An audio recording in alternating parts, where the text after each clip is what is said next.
Hi everyone, welcome to this episode of Labours of Sports Coaching with myself, Mark Carroll. Before we get started on today's topic, I just wanted to quickly let people know, if you aren't already aware, the show's now beyond 50 episodes, which is amazing. It's just been I was about to say a journey. I suppose I can't get out of saying that now. It has been in a lot of different ways. For me, it's a bit of a moment to take stock a little bit of the podcast itself, and I kind of need help to do that. So what I've basically done is I've made a little feedback form, and I've actually put it into the about section of the show notes there, so on the main page of the podcast. Now, the reason why I just really need to encourage those that are listening to just now, if it's applicable to you, but to try and take advantage of filling out that little feedback form, and it literally takes 10 minutes, 5 minutes max. Now, there's a wee bit to it for the reason that as an academic, we are actually truthfully sort of appraised on the level of impact that we achieve through any sort of public engagement events that we do, or activities or exercises that we take part on. Take part in rather. This podcast is one such thing. I do it because I have a passion for it and I really want to help coaches learn. But it is important for me to be able to evidence that it is having an effect. So if you're a coach out there that's listening to the show and some of what I've said to you in individual episodes regarding my research, if that has actually landed on you to the degree that you've changed something about your practice and or your organisation or club has changed something about the way in which it operates, you've actually heard and learned something from one of my many academic guests that is at a similar impact on your practice, it's really helpful for us to know about that. So that we can evidence it and show that we're having impact. So could I just encourage you to just take a look at that in the show notes, in the main show notes, and I would just absolutely love it. There's also opportunities in there to just give me feedback on the show itself. And more generally speaking, even if it hasn't had a direct impact on your practice, it's still really helpful to know. And because I'm now starting to get into a bit of a groove as to really understanding the identity of the show, but I still want to get feedback on what sort of episodes do you tend to enjoy. What do you think about some ideas that I've got bubbling under the surface for where I want to take the show next? Things like, research review episodes, different things that I want to consider doing with the show. Just the idea that there is going to be a lot more solo episodes and stuff like that. So just getting your feedback's going to help shape the show, and it gives you an opportunity to have a voice, have autonomy within the show, which you've probably heard me talk about quite a lot. So yeah, just wanted to say that. Okay. Yeah, thanks so much. And again, yeah, if you can subscribe and everyone can, rate the show highly, that's a big boost as well for visibility. So thank you. Now, let's get into talk about today's topic. Quite a big topic for me. I'll try my best not to go on too much of a rant. I suppose you can't really help that. That's what the podcast is about. This is a topic, I'm going to term it the information fallacy regarding how to achieve better coach behaviour. Okay, now, for a bit of background, my whole PhD was looking at not just the motivational environment that a coach creates, but influences on the motivational environment that a coach creates. So I've kind of been engaged in a topic that has brought today's conversation about. So what am I getting at? It's very typical for coaches, and I'm one of them, and I'm complicit in this as well to a degree, but I'm trying to be a better version of that. Where we feel we want to get better at coaching, okay, we want to improve our behaviour. What do? Well, we go and find out information about what we should improve. Okay, so we go and find out about what we should do. And really well-intentioned coaches go to great lengths in order to do that. We read books, we do research, we go and coach education courses, very expensive ones often. We go and get lots of information from various sources, and we build up a fairly accurate or fairly solid idea of what we should do. So we know more about what we should do. Do we all actually get better as a result of that? I would say no. Certainly within the context of the coach creating motivational environment, we all know how important it is to support athlete autonomy. We all know how important it is to support competence. We all know how important it is to support relatedness. It's out there. This is not new information, yet there's a high prevalence of autonomy thwarting behaviours in most coaching contexts where there's controlling coaching happening, chaotic environments taking place, and very disconnected coach-athlete relationship. They're all rife.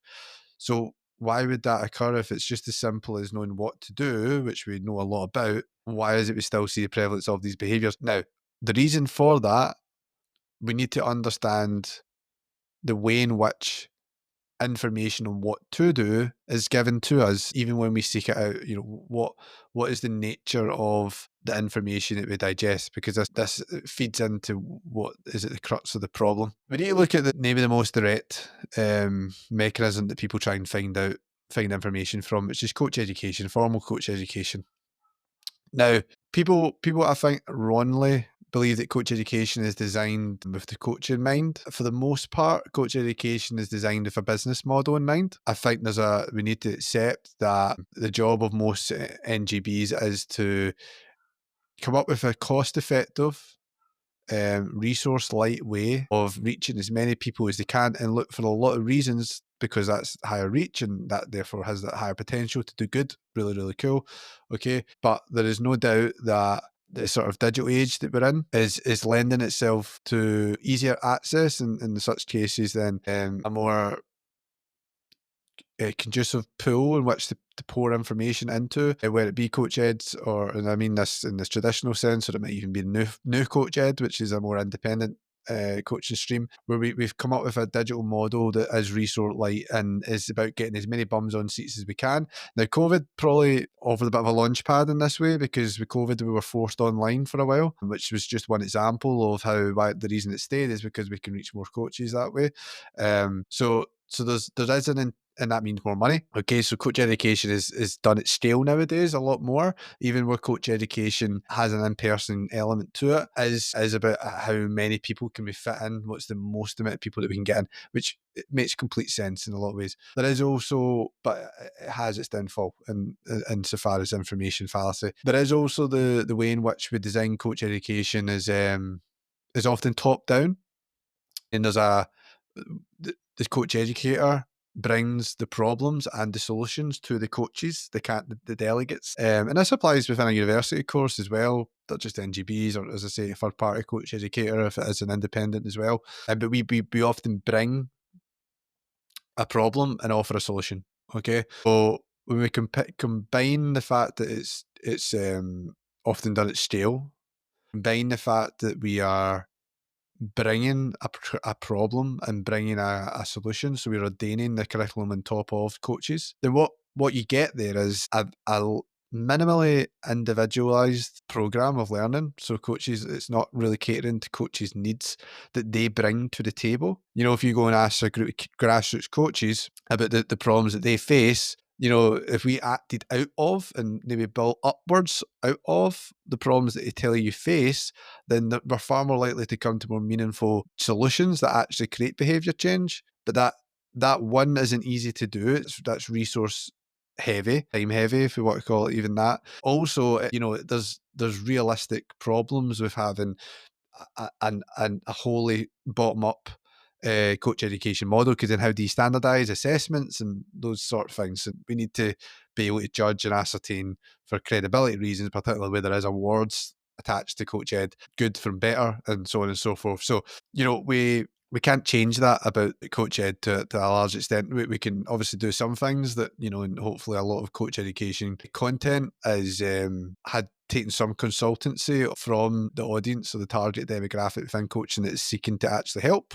We would really hope that is the bare minimum that it could do, but we need to accept that there is an element that it has to have a degree of abstractness that as coaches we then have to pull information from and learn from there how to actually make that information turn into behaviour change, in a way that's improvement. And that's hard. But the scale, the fact that there is now a real financial monetary incentive to scale out and to think how we can deliver with less is a real problem. And I think that the information first model helps with that, but is at the detriment of coaches, and keep building on this point. The other thing is that I think we're living through a period where I would maybe term it as the commercialization of coach behaviours. How many tools out there are there now about tracking your behaviour, about telling you more about what you do?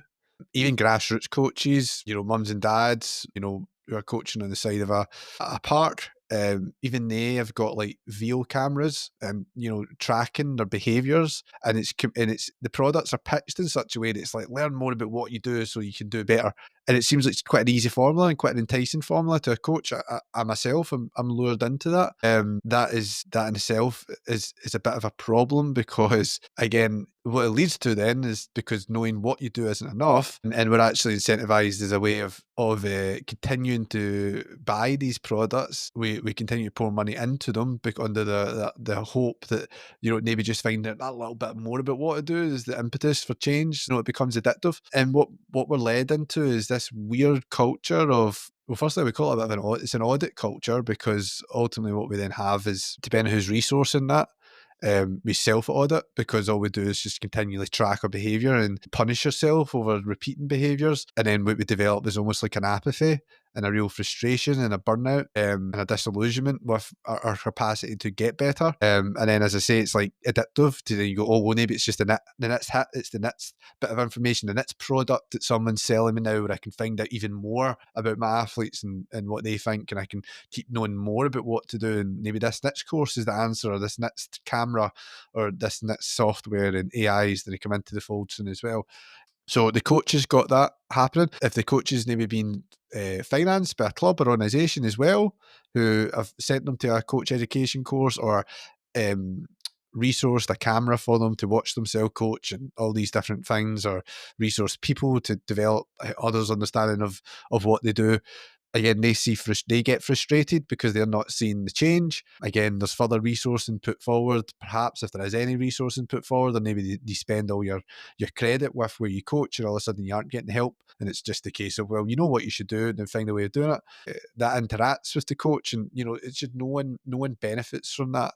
There's also, I think, a real issue, I think, in that sort of space, where it seems like the frequency of behaviour is currency, that then academics, people like me, then start to get involved, and they want to keep tracking behaviour as well, because that seems to relate to what perhaps is the most opportunity for impact, to then appreciate what for that next coach course, to then think about what they should include in their curriculum. And it just creates this sort of gotcha culture of auditing and self-policing, not in the right way, of frustration at not getting a return on all these investments. And it's just demoralising. That isn't helpful to the coaching workforce at all. It's not helpful. It hasn't been helpful to me.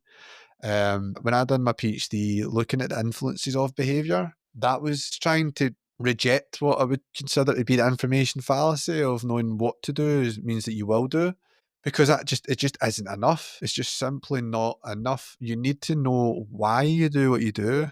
You need to know how to do what you want to do in order to do what you should do. So the why of behaviour and influence of behaviour is the most key bit of information that you can acquire. Information itself isn't the finish line, it's the start line. The finish line is through understanding the why.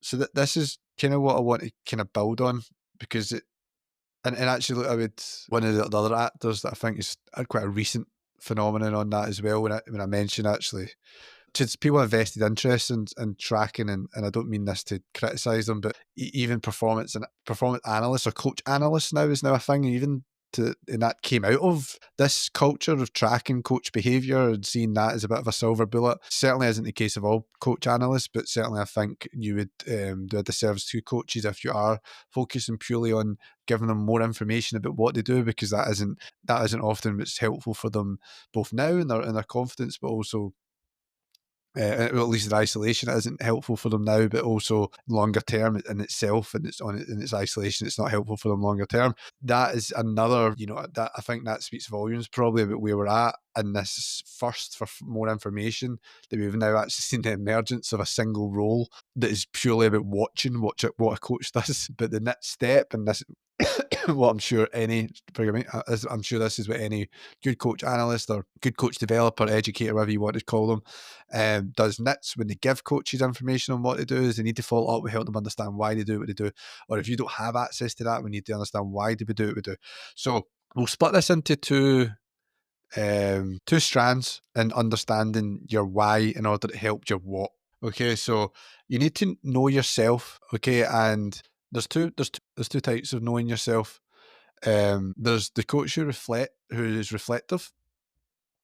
But there's also the coach that is reflexive. So, and I've done a previous episode on this way back when, I think it might be like the 6th episode of the podcast, so it's a wee while back. But But a reflective coach looks back on the session they've just done and considers what went well, what didn't go so well, why. A reflexive coach thinks about why they think something didn't go well. So the why behind the why. Now, I'll give you an example of this. I remember when I was a younger coach, one of the first opportunities I had to work in an academy, I remember the first night when I was getting watched by a more senior coach, someone I really looked up to. They were watching me. I took a session. I think that the kids that I had in the session were carrying on quite a fair bit. More senior coaches watching. I was getting quite annoyed at the kids because I'd planned quite hard the session and ended up, being a bit shouty, and then I think I told one kid to go to the side, that sort of thing, and I brought them back in eventually, and then I was sitting on the water break, and I said to the coach, like, "Oh, they're really chatty tonight, aren't they?" He's like, "Yeah, well, no wonder. You had them in big long queues and that sort of thing, of course, the other kids." And I was like, "All right, okay." And I was a bit hurt at the time, but then I reflected, and I didn't just reflect. I then actually took a reflexive look at what occurred, and I realised, well, do you know what? The reason why I thought that the reason why this isn't working is because of their behaviour. The reason why I thought that is because I was projecting insecurities about my own performance and my own competency onto the players. And that was actually a reflection of the anxiety I felt because I wanted to impress this coach. And it was impression management at the time, really, that was occupying my thoughts. And that was leading me to be in a sort of threat state of mind. And that was what in turn was influencing the way I reflected on the environment. And then all of a sudden, because I understood that, I went, man, I need to get better. I need to actually allow kids to be kids, and I need to get better. So that is an example of the need to be reflexive. Now, coming a bit about what you can know about yourself. When you turn up to a coaching session, you don't just, there's two yous that turn up. And this is like, again, let's put ourselves into the shoes of a coach that's turned up to the coaching session. They just came out of a course, or they've just read a book about this really great behaviour, that sort of thing. You bring the present you, which an interaction with the environment has an emotional element, has a personality element, has traits and states of mind, of cognition, of affective states, those sorts of things and traits. You also have the biographical you. So, you bring your history with you, your life journey with you, your journey as an athlete with you into coaching. You bring these things with you. You aren't always conscious, and this is important sometimes, because a lot of the reasons why we can't translate good information into behaviour change is that we aren't conscious of the impediments to that translation. We see a lot in academic, the poor translation of theory to practice. We don't understand what's actually getting in the way, and it's because a lot of the reasons why we behave the way we do sit at an unconscious level. We often might say that coaching's hereditary in some respects, or coaching we carry on from how we were coached ourselves, but there's other things therefore we take without criticality, and we just take it on, and we just coach because that's the way we think coaching is. We don't think about these things enough. So we are tied to our biography, or maybe events that have happened in our lives make us shape our values, and that influences how we deal with things, how it manifests in a coaching space. So there's a reason for that. So we need to understand, part of understanding ourselves is understanding the present you and the biographical you, and how that is influencing itself in interaction with your present and past environments. There's also the knowing yourself enough that you develop criticality, because one of the other things about information is that information, when it's well presented, is very alluring, and coach educators in a lot of respects are like very good salesmen. Now, not every product that you buy off a salesman is good, even though they say that it's going to change your life. Now, one of that's another part, I think, of knowing yourself is, have you developed a good enough degree of criticality that you have a bouncer at the door who's ready to turn away bad information. So again, I look at, the motivational environment. I'm a big advocate of leading in a way that is governed by a lot of the laws of self-determination theory, insofar as supporting psychological needs, autonomy, competence, whatever.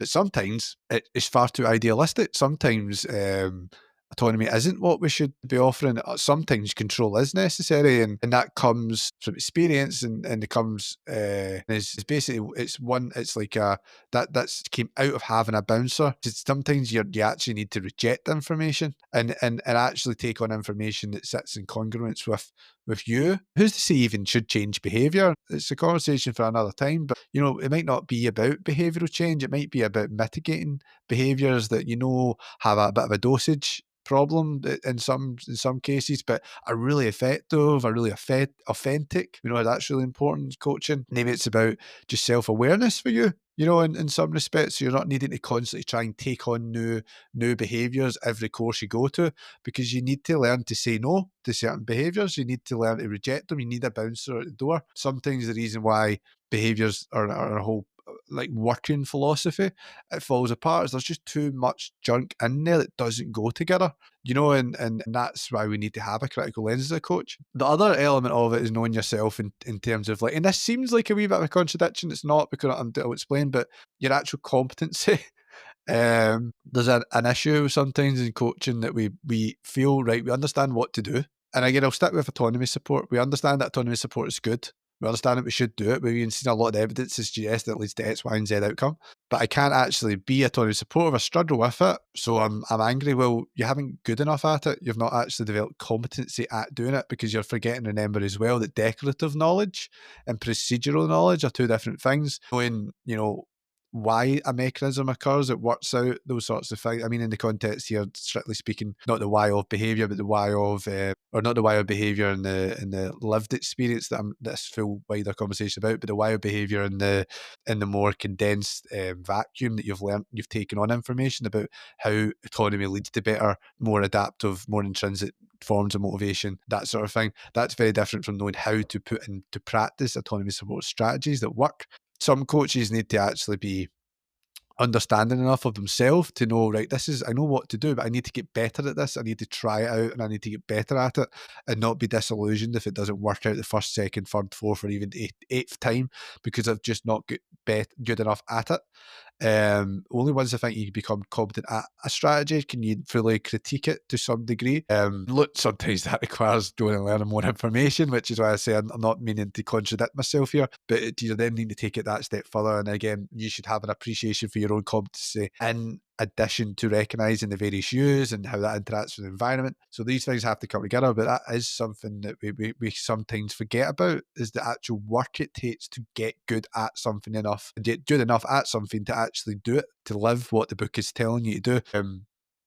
So knowing about yourself is important. Having a reflexive viewpoint is important. Then also it's knowing about your coaching environment, okay? Because coaching doesn't happen in a vacuum. The information you've received might be suited to working in environment A, but you work in environment B. So you've got a different athlete in front of you. You've got different resources with you. You have different coaching colleagues, different administrators, different people with different personalities, different ethos, different philosophy on how the game should be coached, how the sport should be coached. Different stakeholders at play there, parents, external pressures, various things that can constrain what you can do. And also there are for some behaviours, there's a lot of affordances that your environment is set up in such a way that actually it's conducive to seeing certain behaviours enacted. So, because it's never, things don't always happen in bulk. It's always, a little bit can happen here, but you struggle with this bit here, or it's easier at this time, but not at this time, and so on and so forth. We need to understand, once you have a bit of information, we need to recognize that information in itself is not enough to become good at the behavior that you want to see, that you read about, that's been sold to you, then it's being told is a problem you should care about. It's been told should be your problem. Should it? We have to dive further. The why of behaviour is so much more powerful and offers as an ally to understand what to do. Without the why, what doesn't do anything. And this is where I say, like, what starts the race, but why finishes it? Insofar as the journey you need to go on, and changing what it is within yourself that needs to change in order for behaviour to occur, and actually tempering the amount of change that should occur, insofar as developing criticality of thought around the information that you take in, and not just taking everything at face value. And then developing a support plan, hopefully in collaboration with your surrounding environment, that leads to you actually developing the behaviours you want to see, because they're being allowed to flourish and they're being allowed to gain traction over time. Okay. Because everything's reciprocal in a lot of ways, particularly in any sort of relational activity like coaching. You're only as good as the people around you and how they're helping you to some degree. So I just want to put that out there, because I think there's a lot of coaches who are struggling, who really want to do good.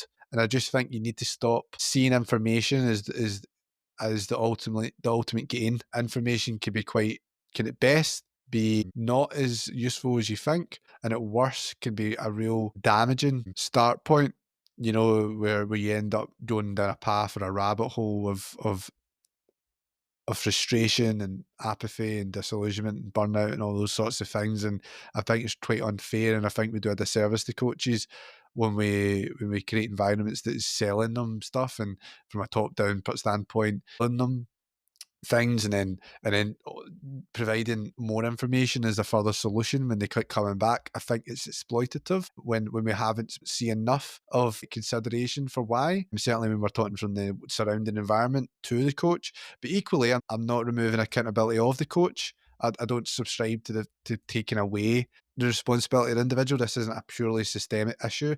This is it's a flavour of both. We can help ourselves as coaches, but we need to be willing to really interrogate ourselves and interrogate our environment enough to make a decision as to whether or not, if the behaviour can't survive, should the environment survive, or should we choose, a new environment in order to gain new behaviour? These are all decisions we need to make as coaches to decide what's most important, but we can't get anywhere close to where we want to be if we keep going down the path of more information means more outcomes. It just doesn't. Hope that's been useful, guys. I'm really interested if you get any comments, just let me know. Again, go and give me feedback if it's on social media or whatever. Certainly, again, on the wider show, please use the little form while it's around. I'd really appreciate that, as with the guests on my show as well from time to time who join me on the show. And yeah, I will see you next time.